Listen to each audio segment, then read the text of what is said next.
Sulaiman mengaktifkan kemampuan penglihatan sinar X miliknya. Betapa terkejutnya dia saat menemukan ada harta karun tersembunyi di dalam batu raksasa yang tampak biasa saja.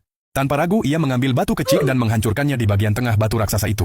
Dalam sekejap, batu yang sangat keras tersebut runtuh berkeping-keping. Ia tercengang saat melihat bahwa di dalamnya terdapat sebuah token kuno, simbol kekuasaan yang dapat mengendalikan seluruh klan. Setelah penemuan itu, Sulaiman menghadiri acara penilaian harta karun milik klan. Pada saat yang sama, pemimpin klan mendengar bahwa batu raksasa itu telah berhasil dipecahkan. Ia segera memerintahkan para anggota untuk mencari siapa pelakunya, dan mengumumkan bahwa orang itu akan dijadikan pemimpin klan yang baru.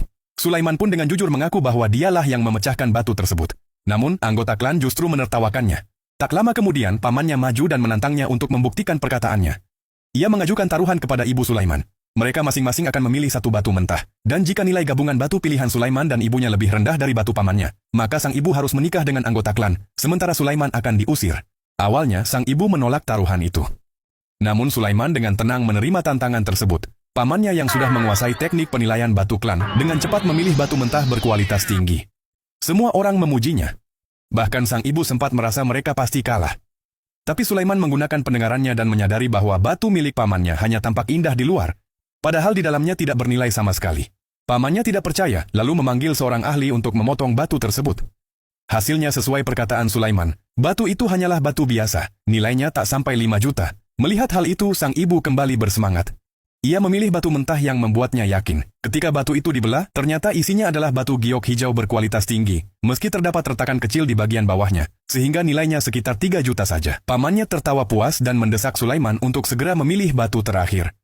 Dengan tenang, Sulaiman kembali mengaktifkan penglihatan sinar X dan pendengarannya.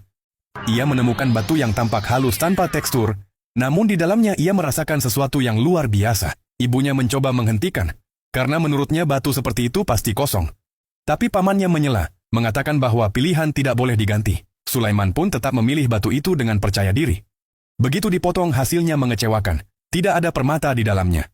Sang ibu hampir putus asa dan merasa bersalah. Namun sebelum pemimpin klan sempat mengusir mereka, Sulaiman berteriak bahwa batu itu salah dipotong. Ia mengambil batu tersebut, lalu membantingnya dengan keras ke tanah. Seketika cahaya keemasan menyilaukan muncul dari dalamnya. Batu itu pecah, dan di dalamnya tampak batu permata kelas atas bernilai lebih dari 20 juta. Semua orang terkejut dan akhirnya menyadari, Sulaiman bukan sembarang anak, tapi pewaris sejati klan mereka.